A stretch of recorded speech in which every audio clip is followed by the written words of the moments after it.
This week on Vaticano, discover a global call for peace at the Jubilee of Governments in Rome. Join the voices of the Children's Rosary as they lead in prayer, echoing faith across the continents. Explore the inner workings of Vatican authority in our deep dive into how the Holy See functions. Hear from Archbishop Gänswein about his journey through the shifting chapters of the papacy. Witness the sacred beauty of Corpus Domini as Rome's streets become a moving expression of devotion.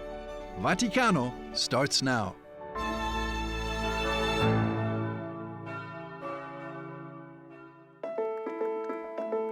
Pope Leo XIV has called politicians the highest form of charity, echoing Pope Pius XI in a message to government leaders from around the world gathered at the Vatican for the Jubilee of the Governments. We consider the service that political life renders to society and to the common good.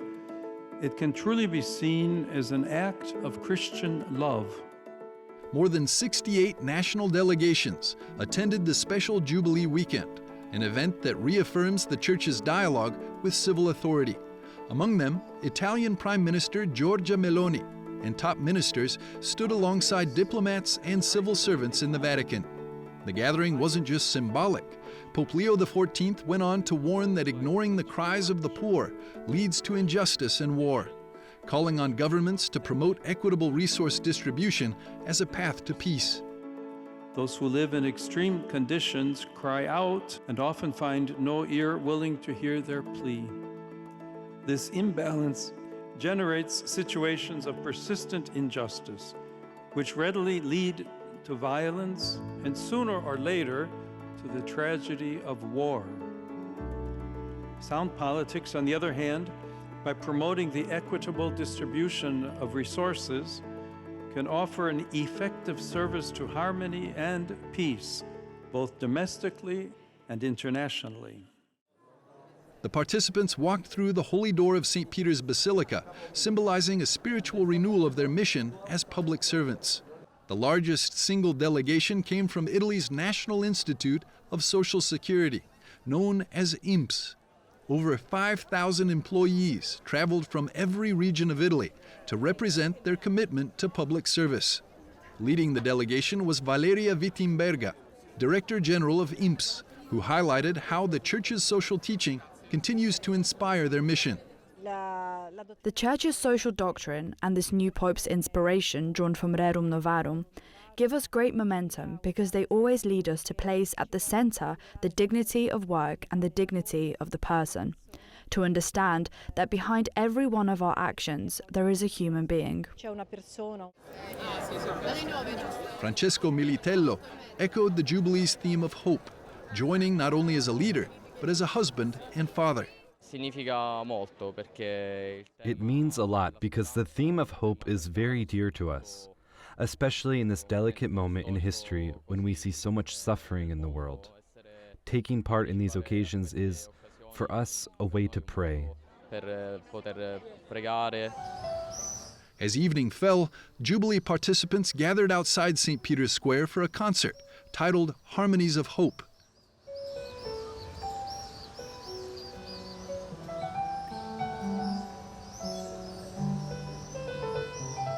International musicians, including American jazz pianist Brad Mehldau, and performers from Russia, Ukraine, Venezuela, Switzerland, Italy, and Japan, took the stage in a cultural celebration of peace and unity through music. The Jubilee of the Governments concluded with the Corpus Christi Mass at St. John Lateran, followed by a solemn Eucharistic procession to St. Mary Major.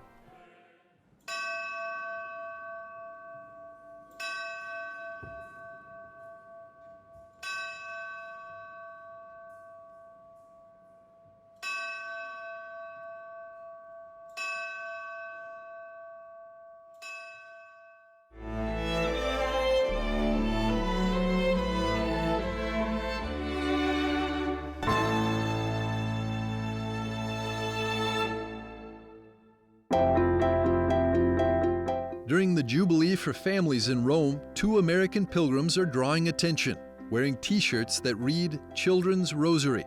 This is Blythe Kaufman, founder of the Children's Rosary, and her son Asher, a seminarian who grew up in the movement. Together, they're behind a simple idea that has blossomed into a global movement of prayer. The Children's Rosary began on April 10, 2011 in West Hartford, Connecticut, in the United States. It began with a parish in financial crisis and a mother's inspiration to bring children into prayer to help her parish church. Maybe we should bring our children to pray for our church because the prayers of children are so strong. From one chapel in Connecticut, the Children's Rosary has spread to over 45 countries, from Pakistan to Poland, Nigeria to Nicaragua. Children are leading the Rosary in classrooms, churches, and homes. And it's such a simple approach to prayer, which is to pick up the Rosary and have children lead, that it's spreading very naturally and broadly across the world. And in leading the prayer, children grow. Prayer becomes a foundation for faith and often for choosing one's life path and vocation. Just as a background, I grew up Jewish because my father's Jewish. And so for me, I think one of the important things was that being part of the Children's Rosary, I was very, very conscious also of the Catholic faith and of its teachings. And I was able to really develop a relationship with our Lord that was important for later on when I decided to convert. Asher's journey from childhood prayer to the seminary is just one of many paths shaped by this quiet devotion. I've been discerning a vocation to the priesthood with my archdiocese, and so I'll be entering seminary for college seminary. But before that, I'll be taking a year to do missionary work in Europe and Africa, and working to spread the Children's Rosary, working in parishes with priests, hopefully with schools too, and really try to do our Lord's work on the ground before entering seminary. Each decade of the Rosary plants seeds of peace, of faith, and of deep transformation in the lives of those who pray. Here, you want your children to be pure. You want all these great virtues to be inculcated into your children, into your family. And so this is how you do it. As a mom of 3 children, I can say it's really hard to raise holy children today. And we need the help of our Blessed Mother and all of these graces. And so this is probably the simplest way to do that is to come together as a family and pray every day. Well, there's this wonderful protection that you have when you pray together as a family. There's also graces that are available to families when they pray together as opposed to individually. St. Louis de Montfort, in his book, A Secret of the Rosary, talks about the fact that when you pray together in a group, you actually receive not only the graces of your own rosary, the prayers you're saying, but the other people in the rosary as well. One family's prayer became many. Today, the Children's Rosary invites every home, every heart to rediscover the power of praying together with children.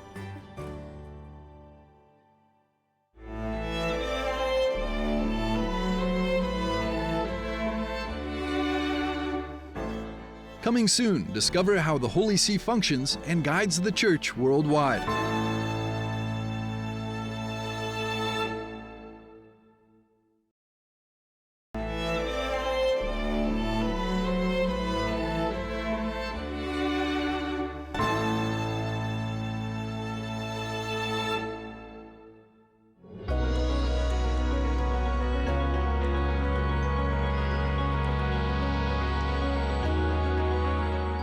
While many admire the breathtaking sight of St. Peter's Basilica, few truly understand what the Holy See, often called the Vatican, actually is.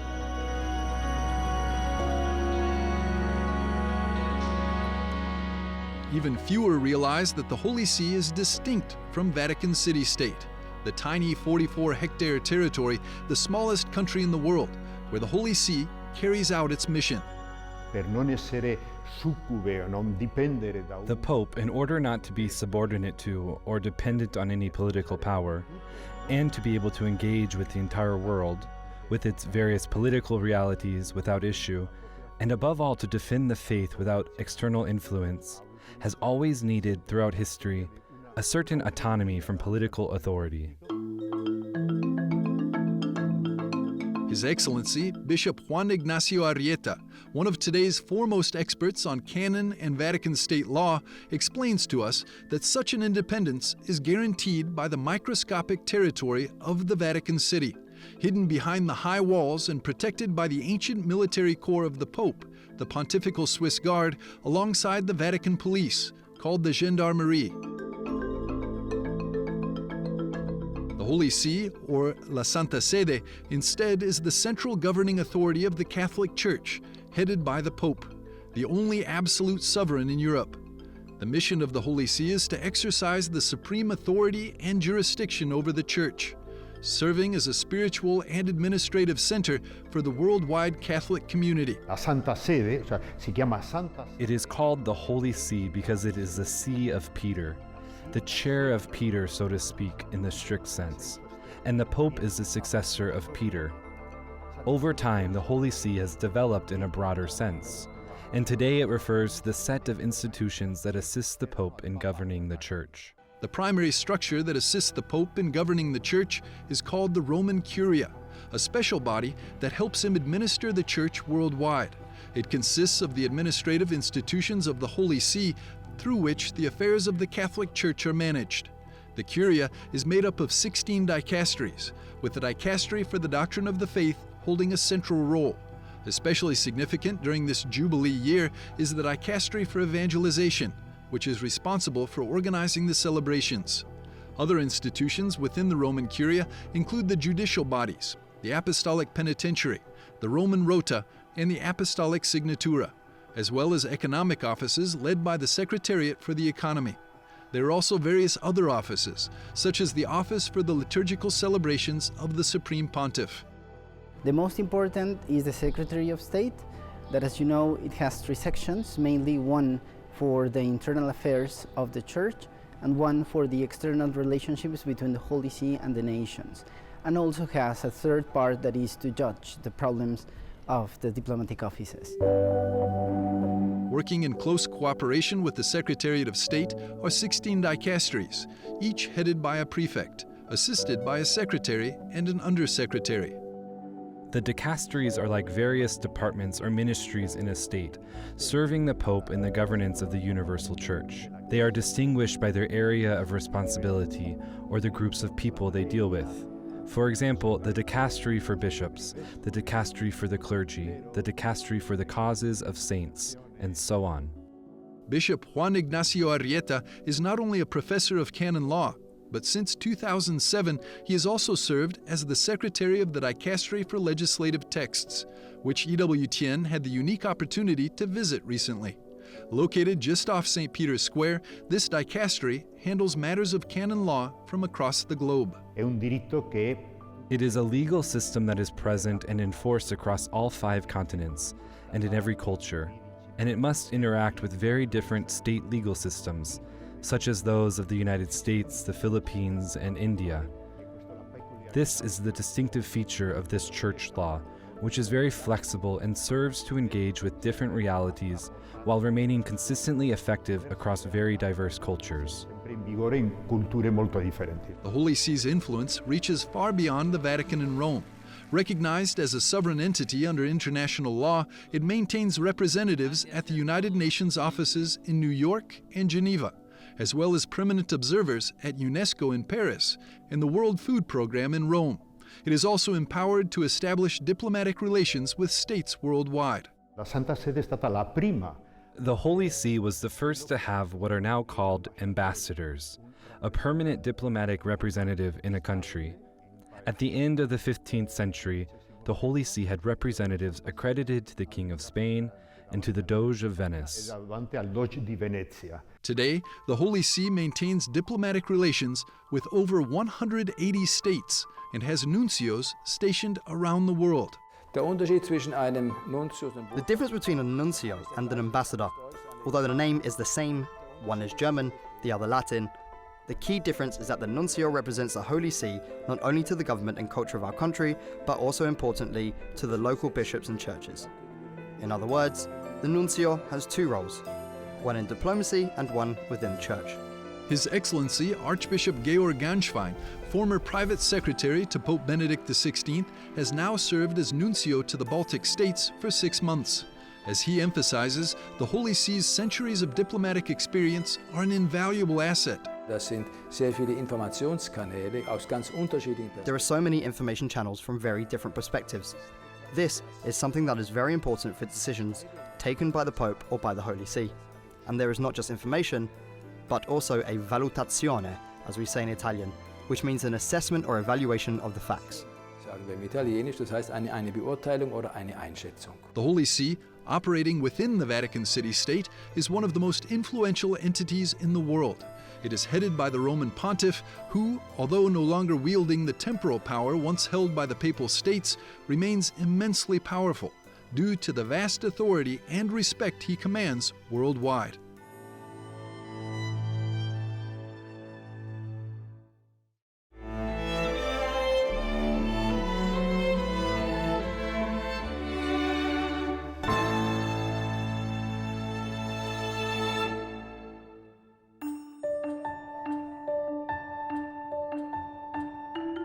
For almost 30 years, he worked at the highest levels of the Vatican.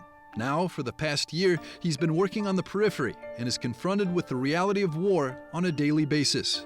Archbishop Gänswein is the former private secretary of Pope Benedict XVI and served Pope Francis as prefect of the papal household for 7 years before ending his time in this role and then being sent as nuncio to Lithuania, Latvia, and Estonia. Herr Erzbischof Georg Gänswein, herzlich willkommen hier in Rom. In an interview with EWTN correspondent Rudolf Gehrig, the German prelate spoke about his meeting with Pope Leo XIV, his work in the Baltic states, and his reconciliation with Pope Francis. You have been here in Rome for the Jubilee of the Holy See, where, among other things, you passed through the Holy Door together with Pope Leo XIV. How was that moment for you? Wie war dieser Moment für Sie? Es begann also mit einer Meditation in der Audienzhalle. It started with a meditation in the audience hall, with Pope Leo and the cardinals present. Then we had the procession, led by the Pope with the cross. We passed through the Holy Door. This was followed by Holy Mass in the Basilica. It was an uplifting experience, simply because the Pope was there, along with all the nuncios and others. Die vielen Nunzien, aber auch andere. You met the new Pope a few times already. What is your impression of him? Mein erster Eindruck geht nicht zurück auf. My first impression does not date back to this week, but to the evening he was introduced on the loggia of benedictions, or rather, when he introduced himself. My first impression was surprising and very positive, not only because he was wearing the stole and mozzetta again, but simply because of the way he presented himself. Wie sich präsentiert hat. As Pope Benedict's private secretary, you witnessed the papacy up close. Later, you served as prefect of the papal household under Pope Francis for 7 years. Pope Francis passed away on April 21st. Were you able to say goodbye to him? You spent many years working closely together. Ja, es war nicht immer ganz einfach. Nicht alles war so. Yes, it wasn't always easy. Not everything was as the press reported, that there was a big rift. That's not true. There were certain difficulties, certain tensions, but these had already been resolved by January 2024. The fact that I was subsequently appointed nuncio to the Baltic countries is certainly a result of this. But I wanted to visit Francis's tomb myself and pay my respects. I met with the Archpriest of St. Mary Major, who is a Lithuanian priest, Cardinal Rolandas Makrikas. And so I was able to pray for Pope Francis at his tomb. And that, how shall I put it, brought the reconciliation to completion. Soll ich mal sagen, das hat die Versöhnung dann auch vollendet. Your nunciature is in Vilnius, the capital of Lithuania. It is located just under 600 kilometers away from Kiev. How present is the war in Ukraine right now in your everyday life? Es sind 60,000 We have 60,000 to 70,000 Ukrainian refugees here in Vilnius. The government is spending a lot of money on Ukraine, and the atmosphere is this. What is 600 kilometers with today's possibilities? It is also just under 800 kilometers from the northern border of Estonia to the southern border of Lithuania. The people don't trust Russia, especially Putin, which is a result of the 60 years of servitude under the communist regime until 1989 or 91. You can feel that. So there is an atmospheric presence of war. But, and I say this again and again, we must not allow ourselves to be caught up in it. Man darf sich dadurch jetzt sozusagen nicht gefangen nehmen lassen. So you have to make sure that people don't feel abandoned and know that the church is still there for them. Das ist ganz wichtig. Da geht es eben darum, Yes, this is very important. It's about the fact that the presence of faith in the concrete presence of the church is a great help, even for non-Catholics. Because its presence is a sort of, I don't want to say guarantee, but is perceived as such. We are not left alone. We, the church, are here, and we will also help.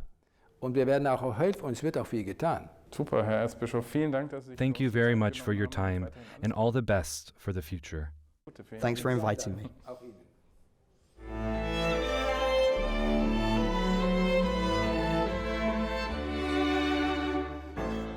Up next, explore the rich tradition of Corpus Domini, lighting up the heart of Rome.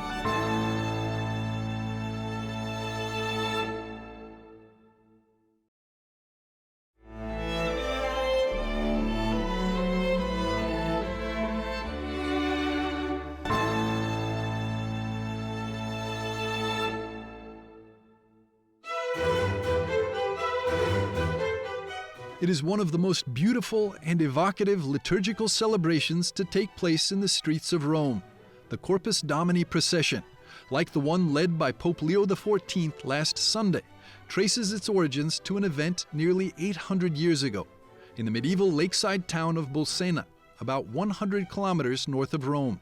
It was here in 1263 that the Eucharistic miracle occurred, bringing about this liturgical feast throughout the universal church. A Bohemian priest, Father Peter, gripped by doubts about the real presence of Jesus in the consecrated host, was celebrating Mass in the Basilica of St. Christina, when suddenly, at the moment of consecration, the host began to bleed. After a thorough investigation, Pope Urban IV ordered that the host and altar cloth stained with miraculous blood be brought to Orvieto and put on display for public viewing. Just a year later, in 1264, Pope Urban extended the feast of Corpus Domini to the entire Catholic world with a bull Transiturus de hoc mundo. Since then, Eucharistic processions on the feast of Corpus Christi have been held throughout the world. Of course, the procession is not part of the dogma. It's not that if we don't organize a procession, the world will collapse or the Catholic Church will collapse. That's not how this feast should be interpreted. On the other hand, the procession is indeed part of our celebration. It is a bit like how we prepare various big celebrations in the family, or we prepare for important moments in our lives. Well, then we want to celebrate. Świętujemy urodziny, no to chcemy świętować. In past centuries, the solemn procession, always presided over by the Vicar of Christ, used to be held in the Vatican. It was always done in the area of St. Peter's Square. And before Bernini built the big wings of the colonnade, the procession took place in this kind of square that was there. Then it would be organized within the perimeter of the colonnade, going all the way up to Porta Castello. The colonnade was decorated. There were the tapestries, for example, made by Raphael, which are still part of the Vatican collections. They were all put on display to create this festive decoration. Nowadays, a colorful procession stretches along the famous Via Merulana at the heart of Rome. It was St. John Paul II who decided to move the tradition of the Corpus Domini procession from the Vatican to the streets of Rome. At the beginning of his pontificate, he decided to bring the procession here, starting from the Basilica of St. John Lateran, which is the cathedral of Rome, and going up to St. Mary Major. The Pope desired to bring back this liveliness of the feast outside of the Vatican walls, to bring it back to the people, to make it a part of the popular sentiment. For the people of Rome, walking with the consecrated host in the procession of Corpus Domini is the expression of their devotion and their faith in the Eucharist. Jesteśmy dzisiaj w Świętej Sabinie, to jest to miejsce, gdzie... With the Corpus Christi procession, we emphasize the importance of the presence of Christ in the Blessed Sacrament. We go out into the streets. We go out with the Blessed Sacrament, because we believe that in this host and wine, it is not just bread and wine, but it is Christ present under the appearance of bread and wine. In recent years, in an exceptional way, the Corpus Domini procession was brought to the outskirts of Rome. In 2018 and 2019, Pope Francis presided over the celebration in Casa Albertone and in Ostia, far from the traditional route of St. John Lateran to draw the eyes of the world to the peripheries and their people. Now Pope Leo has brought this tradition back to the Eternal City and has taken the opportunity to address the people of Rome and the entire world with his message. As St. Augustine writes, Christ is truly Panis qui reficit et non deficit, panis qui summi potest, consummi non potest. He is bread that restores and does not run short, bread that can be eaten but not exhausted. The Eucharist, in fact, is the true, real and substantial presence of the Saviour, who transforms bread into himself in order to transform us into himself. Living and life-giving, the Corpus Domini makes us the Church herself, the body of the Lord. Corpo del Signore.